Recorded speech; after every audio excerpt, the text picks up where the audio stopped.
نحمده ونصلي ونسلم على رسوله النبي الكريم وعلى آله وأصحابه أجمعين.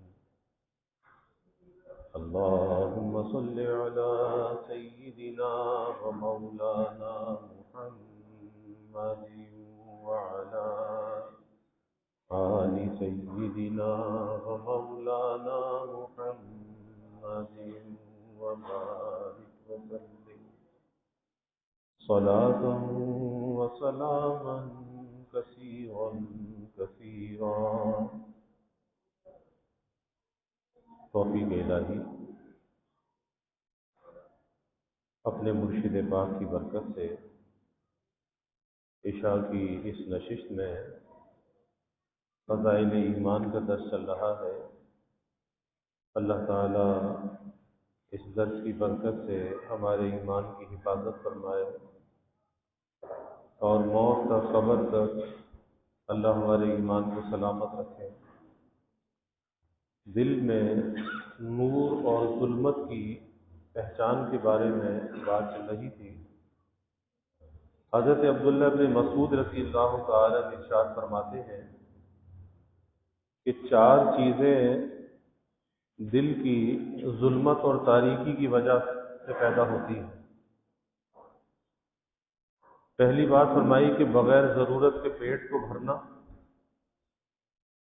دوسرے نمبر پر فرمایا کہ ظالم لوگوں کی مصاحبت کو اختیار کرنا، ظالم لوگوں کی صحبت میں بیٹھنا. اور تیسرے فرمایا کہ گناہوں کو بھلا دینا، گناہ کرنا اور اس کو بھلا دینا، اس پر ندامت نہ ہونا، پشیمانی کا نہ ہونا.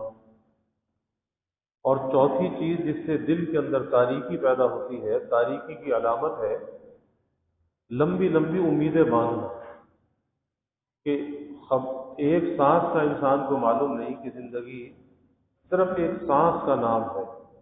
ایک سانس اندر جا کر باہر نہ آئے یا باہر آ کر اندر نہ آئے انسان کی موت واقع ہو جاتی ہے.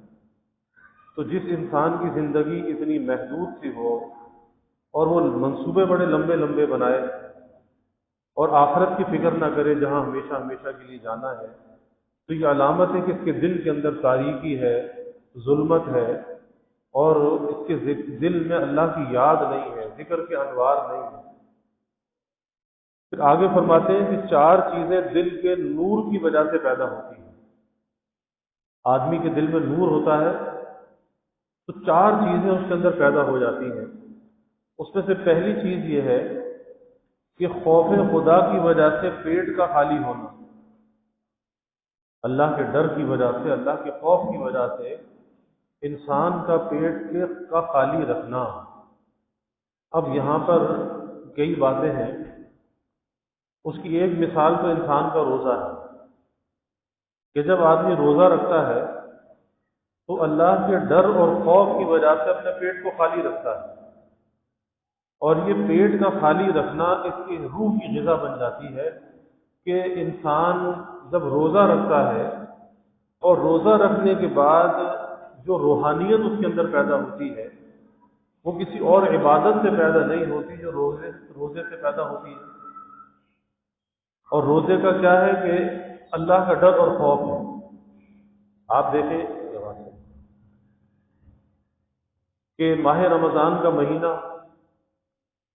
اب کوئی چیز ایسی نہیں ہے کہ جو انسان کو برائی سے روک سکے، کھانے پینے سے روک سکے، اس ازدواجی تعلق سے روک سکے. کیا چیز روکنے والی ہے؟ خوف خدا ہے. کہ پانی موجود ہے، کھانا موجود ہے، لیکن اللہ کا ڈر ہے، کوئی دیکھنے والا نہیں ہے.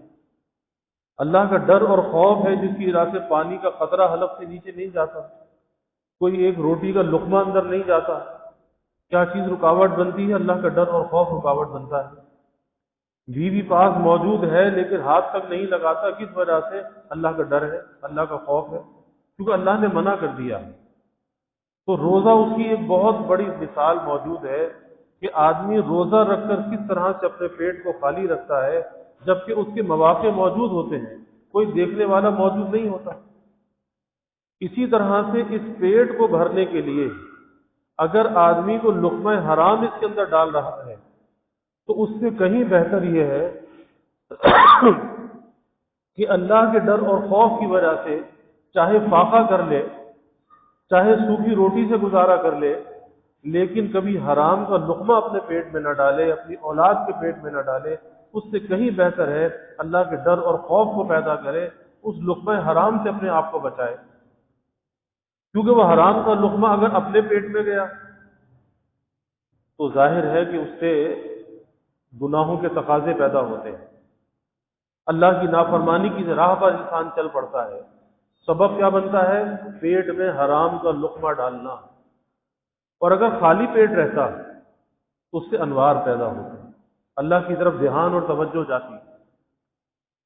ہمارے اکابر میں سے ہوئے حضرت مولانا محمد یعقوب صاحب نانوتوی رحمۃ اللہ علیہ بڑے صاحب کشف و کرامات بزرگوں میں سے تھے۔ ایک مرتبہ کسی شخص نے دعوت کی،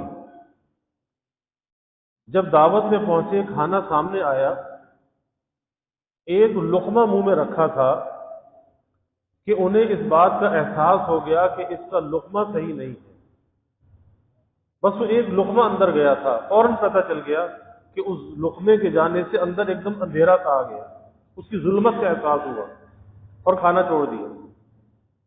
لیکن فرماتے ہیں کہ اس ایک لقمے کی نحوست ایسی تھی کہ مجھے کئی مہینے تک گناہوں کے خیالات اور گناہوں کے تقاضے آتے رہے، کئی مہینے گزرے اس ایک لقمے کی وجہ سے۔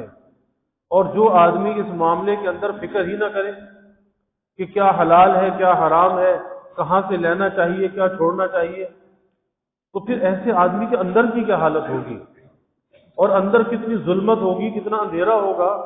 تو پتہ یہ چلا کہ حلال کا لقمہ بھی انسان کے اندر نور پیدا کرتا ہے، اور اس حرام سے اپنے آپ کو بچا کر اگر خالی پیٹ رہتا ہے تو خالی پیٹ کا رہنا بھی یہ اللہ کے ڈر اور خوف کی علامت ہے۔ اس سے بھی انسان کا دل منور ہوتا ہے اور یہ دل کے روشن ہونے کی علامت ہے۔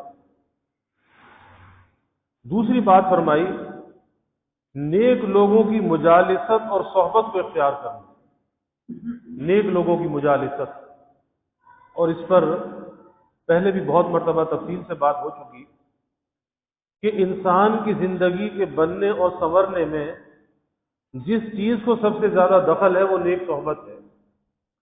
نیک صحبت انسان کو نیک بنا دیتی ہے اور بری صحبت انسان کو برا بنا دیتی ہے۔ آدمی تمنا تو کرتا ہے، آرزو تو کرتا ہے، چاہتا ہے کہ جی میری اولاد نیک ہو، ہر آدمی کی تمنا ہے، لیکن نری تمنا سے کوئی چیز حاصل نہیں ہوتی۔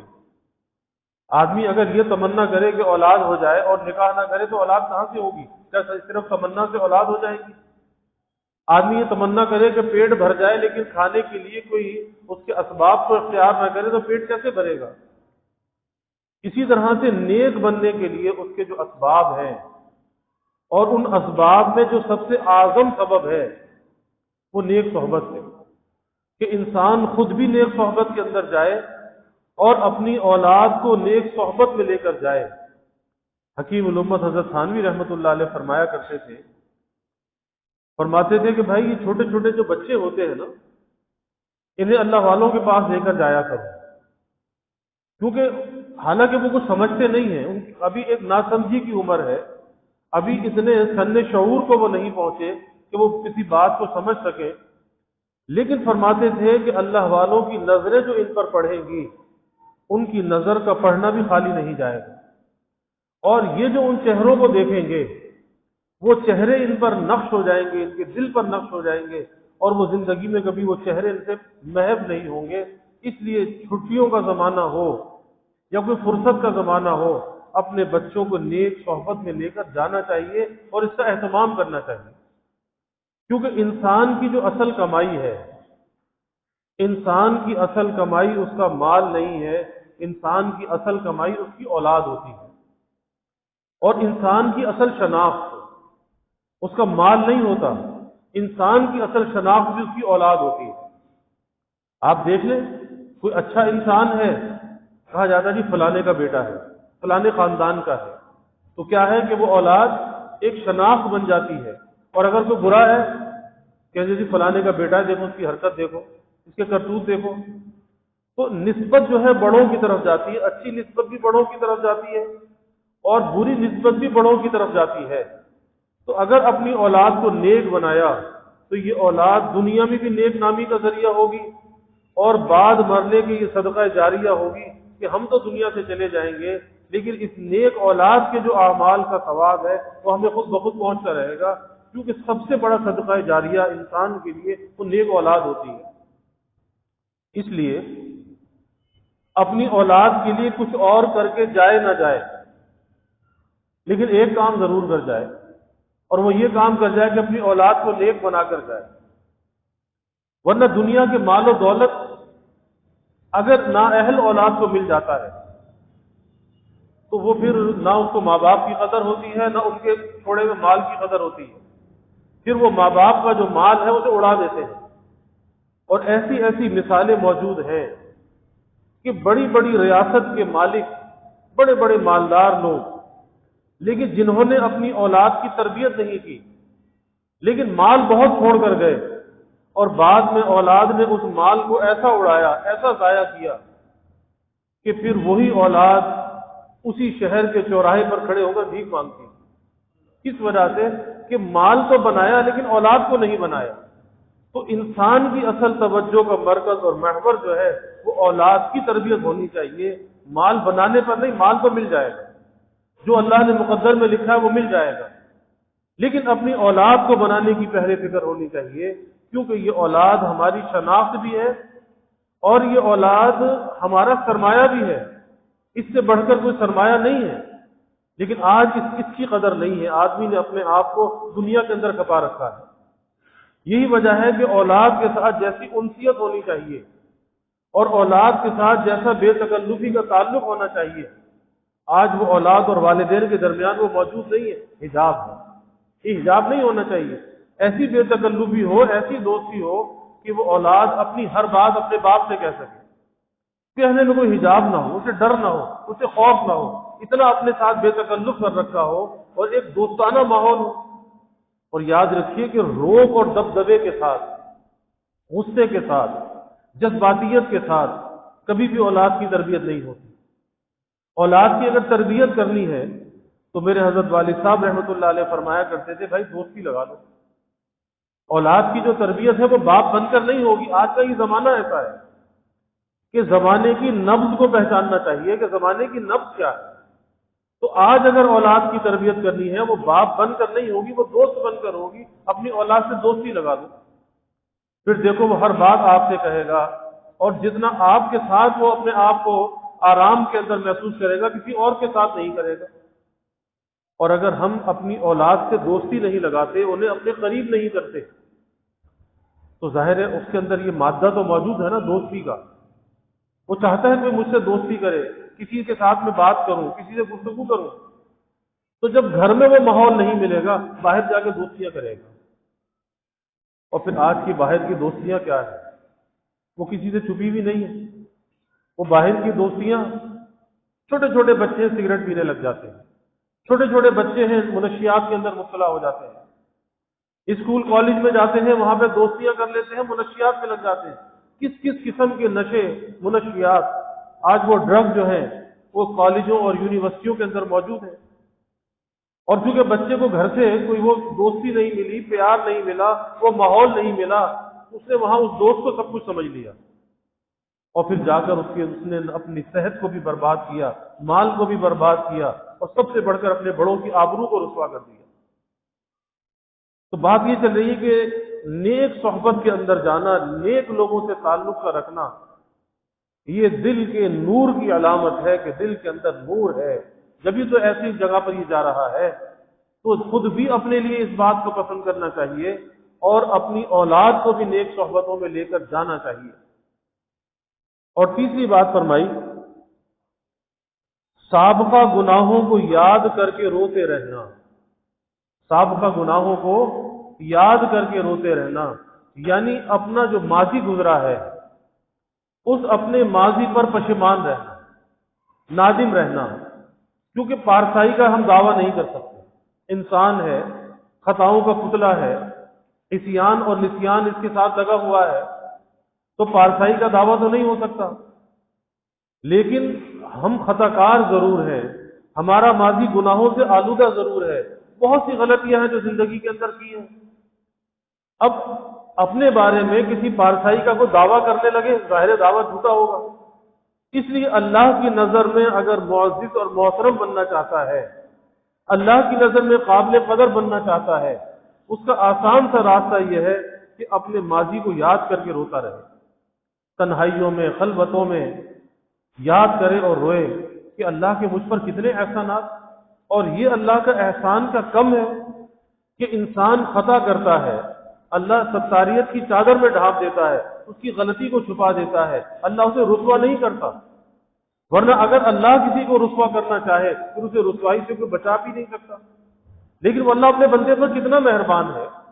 تو یہی اللہ کا ایک احسان اتنا بڑا ہے کہ اللہ نے آج اپنی ستاریت کی چادر میں ہمیں ڈھانپ رکھا ہے۔ آج اگر معاشرے کے اندر ہمیں عزت اور احترام ملا ہوا ہے تو یاد رکھیے کہ وہ عزت اور احترام ہمارا ذاتی نہیں ہے، ہمارے اندر کوئی ایسی خوبی اور کمال نہیں ہے کہ جس کی وجہ سے لوگ عزت اور احترام کرتے ہیں۔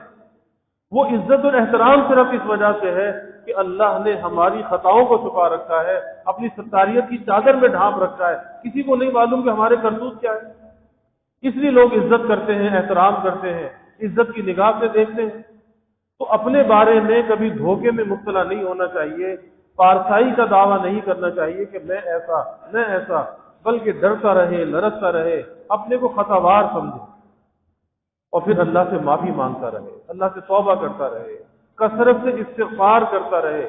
یہ بندے کی جو ادا ہے نا کہ رونا، نادم ہونا، پشیمان ہونا اور ایک بے چینی اور ایک کرب کی کیفیت کا ہونا کہ نہ معلوم آخرت میں کیا ہوگا، نہ معلوم کیا ہوگا۔ اور ایک یہ کہ آج اگر ہماری حالت اگر اچھی ہے، آج اگر ہم کسی نیکی کے کام میں لگے ہوئے ہیں، اس نیکی کو کرتے ہوئے کسی اترانے پن کا، کسی بڑائی کا شکار نہ ہونا، اور اس کا علاج یہ ہے کہ حالت کے بدل جانے کا خوف لگا رہے کہ نہ معلوم آج یہ اچھی حالت ہے، کل رہے نہ رہے، نہ معلوم کل کیا پیش آ جائے، کل کوئی ایسا حادثہ پیش آ جائے، سانیہ پیش آ جائے کہ کل کوئی ایمان باقی نہ رہے۔ اور ایسے ایک نہیں سینکڑوں ایسے واقعات ہیں کہ ایک مسجد کا مؤذن تھا، مسجد کے مینار پر چڑھا، پہلے زمانے میں اسپیکر تو نہیں تھے، آذان دینے کے لیے، برابر میں نصارہ کا گھر تھا، ان کی بچی پر نظر پڑی، دل کے اندر میلان پیدا ہو گیا، اس کے گھر پہنچا کہ جی مجھے تو اس سے شادی کرنی ہے۔ اسے کہا ارے بھائی تم تو مسلمان ہو، ہم نصارہ، اس سے شادی کیسے ہوگی؟ تو ہمارا مذہب اختیار کرنا ہوگا۔ کہا جی مجھے منظور ہے۔ ایمان چلا گیا۔ پھر اس نے کہا کہ نہیں، اتنے عرصے تک جنگل میں فارم پر ہمارے جو خنزیر ہیں ان کو بھی چرانا ہوگا۔ کہا جی یہ بھی منظور ہے۔ اور پھر وہ خنزیر چراتے چراتے پاؤں میں کوئی چوٹ لگی، پاؤں میں زخم بنا، اس کا پاؤں گلنے لگا۔ اس کے لڑکی کے باپ نے جب دیکھا کہ اب یہ کسی کام کا نہیں رہا، دھکا دے کے گھر سے نکال دیا۔ نہ خدا ہی ملا، نہ وصال صنم، نہ ادھر کے رہے نہ ادھر کے رہے۔ تو کسی چیز پر اترانا نہیں چاہیے، کبھی کسی بڑائی کا شکار نہیں ہونا چاہیے۔ آج اگر ہم کوئی نیکی کر رہے ہیں، اللہ کا فضل ہے، اللہ کی توفیق ہے، اس کی توفیق شامل حال ہے۔ اگر کچھ ہو رہا ہے، ہمارا ذاتی کمال کون سا ہے؟ تو کبھی کسی اترانے پن کا، کسی بڑائی کا شکار نہیں ہونا چاہیے، اور کبھی اس ذوم کے اندر مبتلا ہو کر کسی کو حقیر بھی نہیں سمجھنا چاہیے، کسی کے ساتھ نفرت کا برتاؤ بھی نہیں کرنا چاہیے کہ بھئی اگر آپ نماز پڑھ رہے ہو اور ایک آدمی بے نمازی ہے تو آپ نماز پڑھ کر اپنی ڈیوٹی کو ادا کر رہے ہو، اپنے فریضے کو ادا کر رہے ہو، آپ کو یہ حق نہیں پہنچتا آپ کسی بے نمازی سے نفرت کا اظہار کرو، اس کے ساتھ حقارت کا برتاؤ کرو، کیونکہ وہ اللہ کا بندہ ہے۔ جیسا بھی اللہ کا بندہ ہے، وہ اگر توبہ کرے گا اللہ اسے ساری زندگی کے گناہوں کو معاف کر دے گا۔ اور اگر ہمارے دل میں اس کے لیے نفرت آ گئی، حقارت آ گئی، کل اللہ کے ہماری پکڑ ہو جائے گی، ہم اللہ کی نظروں میں گر جائیں گے۔ اس لیے کبھی کسی کے ساتھ حقارت کا برتاؤ نہیں کرنا چاہیے، اور نہ کبھی اپنی پارسائی کا دعوے دار ہونا چاہیے۔ اور اس کا علاج یہی ہے، اللہ کے سامنے روتا رہے، تنہائیوں میں، خلوت میں، اللہ کے سامنے ندامت کے آنسو بہاتا رہے۔ اور یہ جو اللہ کے ڈر اور خوف سے انسان کی آنکھ میں جو آنسو آتا ہے نا، یہ ایک آنسو جو آتا ہے، یہ بڑا قابل قدر ہے، بڑا قابل قدر ہے کہ حدیث میں آتا ہے کہ انسان کی آنکھ سے جو اللہ کے ڈر اور خوف سے جو آنسو نکل جاتا ہے، کس لیے نکل جاتا ہے؟ اسی لیے نکلتا ہے نا، اپنے کو قصوروار سمجھتا ہے، اللہ کی ستاریت پہ نظر جاتی ہے، اس کی عذاب میں نظر جاتی ہے، اپنی کوتاہیوں پہ نظر جاتی ہے، تو ڈر جاتا ہے، سہم جاتا ہے، ڈر کے دل لرز جاتا ہے، آنکھ سے آنسو بہ جاتا ہے۔ اللہ کے حبیب صلی اللہ علیہ وسلم نے فرمایا کہ ایک ایک آنسو کے بدلے کوہ احد کے برابر نیکیاں اس کے نامہ اعمال میں لکھی جائے گی۔ ایک ایک آنسو اتنا قیمتی ہے جو اللہ کے ڈر اور خوف سے نکلے، اور ایک ایک آنسو اتنا قیمتی ہے کہ جو تنہائی میں خلوت میں اللہ کے ڈر سے رویا، اللہ کے خوف سے رویا۔ فرمایا کہ قیامت کے دن اللہ اس کی اتنی قدر کرے گا، اسے اپنے عرش کے سائے میں جگہ دے گا۔ تو بھائی یہ رونا بڑا قیمتی ہے۔ آج رونے والے کم ہیں اور آج ہنسنے والے زیادہ ہیں۔ آج رونے والے نہیں رہے۔ آج یہ جو مصائب اور مشکلات نظر آتی ہے نا، اس کا سبب یہ کہ رونے والے نہیں رہے۔ پہلے لوگ راتوں کو اٹھتے تھے، خلوتوں میں اللہ کے سامنے روتے تھے، اپنے آپ کو مجرم بنا کے، گنہگار بنا کر اللہ کے سامنے پیش کرتے تھے، پھر اللہ سے معافیاں مانگتے تھے، اللہ کا فضل متوجہ ہوتا تھا۔ آج دنیا میں ہنسی مذاق کرنے والے تو بہت ہیں، لیکن رونے والے نہیں رہے، اور اللہ کو رونے والا پسند ہے۔ اسی لیے حدیث میں آتا ہے، اللہ کے حبیب صلی اللہ علیہ وسلم نے فرمایا کہ یہ رونا ہے نا، یہ رونا، اللہ دل کا رونا بھی عطا فرمائے، اس آنکھ کا رونا بھی عطا فرما دے۔ فرمایا کہ یہ چہرے کو منور کرتا ہے، یہ رونا چہرے کو روشن کرتا ہے، اور زیادہ ہنسنا دل کو مردہ کر دیتا ہے، اور اصل تو انسان کا دل ہے۔ تو رونے والی آنکھ اللہ کو پسند ہے۔ اور حدیث میں بھی آتا ہے، اللہ کے حبیب صلی اللہ علیہ وسلم نے فرمایا کہ جو کچھ میں دیکھتا ہوں اور جو کچھ میں سنتا ہوں، اگر تم وہ دیکھنے لگو، وہ سننے لگو، تو بہت کم ہنسا کرو، بہت زیادہ رویا کرو، کہ آسمان پر 4 انگشت کے برابر جگہ خالی نہیں ہے کہ جہاں پر فرشتہ اللہ کی عبادت نہ کر رہا ہو، اور آسمان اس کے بوجھ سے چرچرا رہا ہے۔ لیکن جو میں دیکھتا ہوں اور جو میں سنتا ہوں، اگر وہ تم سن لو، وہ تم دیکھ لو، تو پھر تم اپنے گھروں سے جنگلوں کو نکل جاؤ، غار و کوہ کو نکل جاؤ، تم نرم نرم بستروں پر اپنی بیویوں سے لطف اندوز نہ ہو سکو۔ اس نے فرمایا، اللہ کے حبیب صلی اللہ علیہ وسلم نے فرمایا کہ وہ منظر ایسا منظر ہے، لیکن اگر وہ منظر ہمارے سامنے نہیں ہے، اللہ کے حبیب صلی اللہ علیہ وسلم نے منظر کشی تو کی ہے، اس کو سوچ تو سکتا ہے، اس کو یاد تو کر سکتا ہے۔ تو بھائی رونے والا بننا چاہیے، اللہ کو رونے والا بندہ پسند ہے۔ آپ دیکھیں کہ ایک بچہ، چھوٹا سا بچہ، ایک اللہ والے کہتے ہیں مجھے بچے کو دیکھ کر نصیحت حاصل ہوئی کہ بچے نے کوئی چیز مانگی اور ابا نے انکار کر دیا، تو رونے لگا تو ابا کا دل نرم ہوا، ابا نے وہ چیز دے دی۔ تو فرمانے لگے کہ بھائی جب رونے سے ابا کا دل نرم ہو سکتا ہے، رونے سے باپ نرم پڑ جاتا ہے، تو اللہ تو 70 ماؤں سے زیادہ مہربان ہے، وہ بندے کے رونے پر کہیں زیادہ عطا کرتا ہے۔ اور آخری بات فرمائی، چوتھی بات فرمائی، جو دل کے روشن اور منور ہونے کی علامت ہے، امیدوں کو مختصر کرنا۔ امیدوں کو مختصر کرنا، یعنی ایک تو مخلوق سے امید نہ لگانا، مخلوق سے امیدیں وابستہ نہ کرنا، اور دوسرے اپنی امیدوں کو مختصر کرنا، کیونکہ جتنی امیدیں بڑھتی جائیں گی آدمی اپنی آخرت سے غافل ہوتا جائے گا، ان امیدوں کی تکمیل میں لگتا چلا جائے گا، اور جتنا امیدوں کو پیچھے بھاگے گا وہ امیدیں ختم ہونے والی نہیں ہے، وہ امیدیں تو بڑھنے والی ہیں۔ اس لیے زندگی اسی کی راحت کے ساتھ گزرتی ہے جو اپنی خواہشات کو کم کرتا ہے۔ اور حضرت علی کرم اللہ وجہ فرماتے تھے کہ بھائی ضرورت تو فقیر کی بھی پوری ہو جاتی ہے، ایک ہے نا ضرورت، تو فرماتے تھے کہ ضرورت تو فقیر کی بھی پوری ہو جاتی ہے، لیکن خواہش بادشاہوں کی بھی پوری نہیں ہوتی، کیونکہ خواہشات کا ایک نہ ختم ہونے والا سلسلہ ہے کہ کہیں تھمنے کا نام ہی نہیں لیتا، ہر خواہش ایک نئی خواہش کو جنم دے دیتی ہے، اور زندگی اسی ڈگر پہ گزر جاتی ہے۔ تو نقصان کس چیز کا ہوتا ہے؟ نقصان انسان کی آخرت کا ہوتا ہے۔ اس لیے پیش نظر جو چیز ہونی چاہیے اور جس کو زندگی میں مقدم رکھنا چاہیے وہ انسان کی آخرت ہے کہ اپنی آخرت کی تیاری کے اندر لگے. ارے دنیا تو چھوڑ کے جانا ہے اور جہاں جانا ہے ہمیشہ کے لیے جانا ہے. وہاں کا دکھ بھی باقی ہے، وہاں کا سکھ بھی باقی ہے. یہاں تو گزر جائے گی جیسے بھی گزرے گی. ارے بھائی روکھی سوکھی کھا کر بھی گزر جائے گی، کسی جھونپڑے میں رہ کر بھی گزر جائے گی، لیکن وہاں پر کیا ہوگا فکر تو وہاں کی کرنی چاہیے. یہاں ایسے رہے کہ ویسے رہے، دیکھنا یہ ہے کہ وہاں کیسے رہے، تو فکر وہاں کی کرنی چاہیے. تو چوتھی بات یہ بیان فرمائی کہ اپنی امیدوں کو، اپنی خواہشات کو مختصر کرنا چاہیے، اسے گھٹانا چاہیے، آخرت کی فکر کو بڑھانا چاہیے. اللہ ہمیں ان باتوں پر عمل کی توفیق عطا فرمائے اور دلوں کی ظلمت کو، کدورت کو اللہ دور فرمائے اور دلوں کو اپنی یاد کے انوار سے اللہ منور فرمائے. وآخر دعوانا الحمد للہ رب العالمین والعاقبۃ للمتقین والصلاة والسلام على اشرف الانبیاء والمرسلین.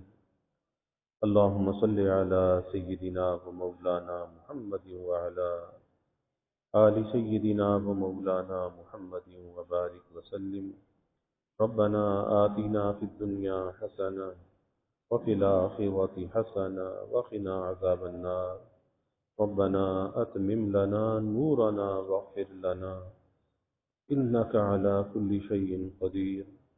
اللهم أعنا على ذكرك وشكرك وحسن عبادتك. اللهم وفقنا لما تحب وترضى من القول والعمل والفعل والنية والهدى إنك على كل شيء قدير. اللهم ارزقنا حبك وحب حبيبك صلى الله عليه وسلم. اللهم ارزقنا شهادة في سبيلك واجعل موتنا ببلد رسولك. یا اللہ یا رحمان یا رحیم یا کریم یا ارحم الراحمین یا اکرم الاکرمین. یا اللہ ہمارے گناہوں کو معاف فرما. یا اللہ ہماری خطایا سے درگزر فرما. یا اللہ اپنی محبت معرفت عطا فرما. اپنی رضا والی زندگی یا اللہ نصیب فرما. رضا والے کاموں کی یا اللہ توفیق عطا فرما. یا اللہ خوف خدا ہمارے دلوں میں پیدا فرما. یا اللہ اپنے پیٹ کی حفاظت کرنے والا بنا. لقمہ حرام سے حفاظت فرما. یا اللہ حلال عطا فرما. حلال پر قناعت عطا فرما. نیک صحبتوں کا یا اللہ اہتمام کرنے والا بنا. یا اللہ اپنے بچوں کو نیک صحبتوں میں لے جانے والا بنا. یا اللہ ہماری بھی حفاظت فرما. ہمارے بچوں کی حفاظت فرما. ہماری بچیوں کی حفاظت فرما. ہماری خواتین کی حفاظت فرما. یا اللہ اپنے ماضی پر ندامت اور پشیمانی عطا فرما.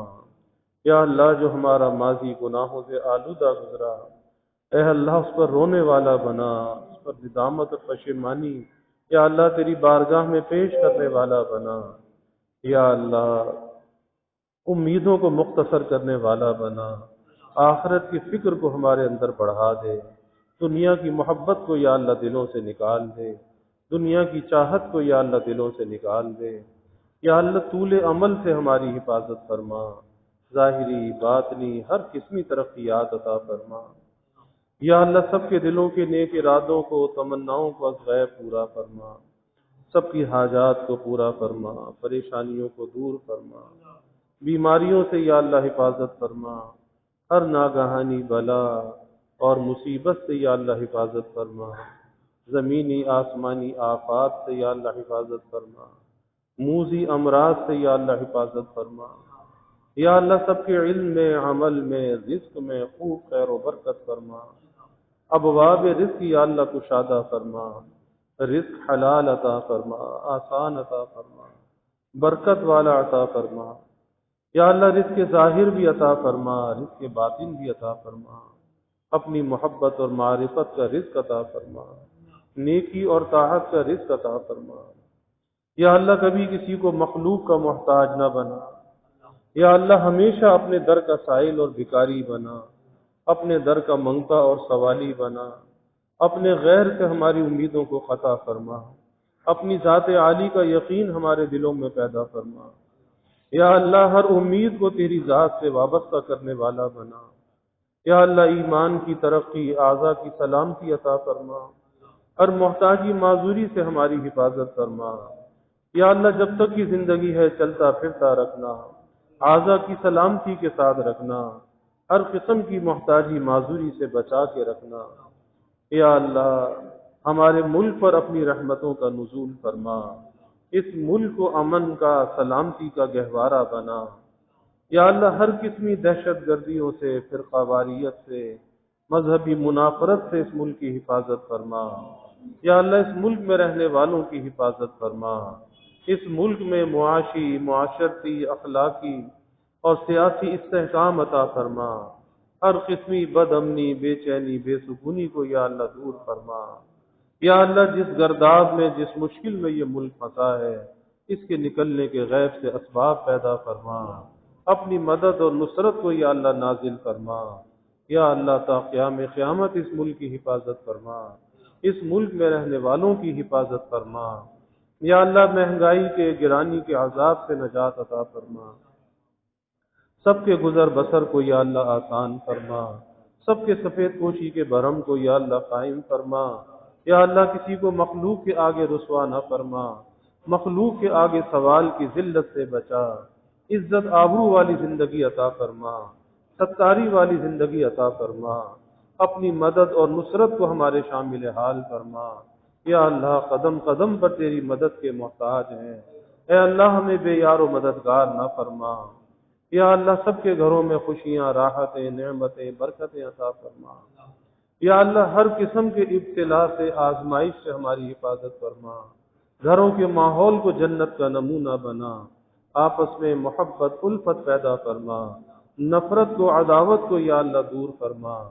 سب کی اولادوں کو یا اللہ نیک صالح بنا، آنکھوں کی ٹھنڈک بنا، والدین کے لیے راحت کا ذریعہ بنا، اولاد کو والدین کا مطیع و فرما بردار بنا۔ یا اللہ اولاد کا مستقبل تابناک بنا، والدین کو اولاد کی خوشیاں دیکھنا نصیب فرما۔ یا اللہ جو بے اولاد ہیں نیک صالح اولاد عطا فرما، جو اولاد نرینہ چاہتے ہیں نیک صالح بیٹے عطا فرما۔ یا اللہ جو بچے بچیاں بے نکاح بیٹھے ہیں، یا اللہ ان کے لیے نباہ والے جوڑ کے رشتے عطا فرما۔ تمام والدین کو اس فریضے سے سبکدوش فرما، والدین کی آنکھوں کو ٹھنڈک اور راحت عطا فرما۔ یا اللہ ہماری اس مسجد کی توسیع و تعمیر کے مرحلے کو آسان فرما۔ یا اللہ دار القرآن کا قیام آسان فرما۔ یا اللہ اسے مرکز ہدایت بنا، یہاں سے دین کے، قرآن کے فیضان کو سارے عالم میں جاری و ساری فرما۔ یا اللہ اس کی ہر ضرورت کو از غیب پورا فرما، اس کے مغربی سمت کے مکانات کا حصول بھی آسان فرما، اس کی ادائیگی کا یا اللہ غیب سے انتظام فرما۔ یا اللہ ہر قسم کے موانع سے، رکاوٹوں سے حفاظت فرما، اپنے مخلص بندوں کے قلوب کو یا اللہ متوجہ فرما۔ یا اللہ جو بھی اس کے معاونین ہیں، خادمین ہیں، یا اللہ تعاون کرنے والے، خدمت کرنے والے، یا اللہ انہیں دنیا آخرت میں اس کی جزا عطا فرما، ان کی نسلوں کو بھی شاد و آباد فرما۔ یا اللہ جو ہم نے مانگا وہ بھی عطا فرما، جو نہ مانگ سکے وہ بھی عطا فرما، ہمیشہ اپنے سے مانگنے والا بنا۔ یا اللہ ہمیشہ ہماری دعاؤں کو قبول فرما، اپنی بارگاہ میں مستجاب الدعوات بنا۔ ربنا تقبل منا انك انت السميع العليم وتب علينا انك انت التواب الرحيم وجزى الله عنا محمدا صلى الله عليه وسلم ما هو آله وصلى الله تعالى وسلم على النبي الكريم آمين برحمتك يا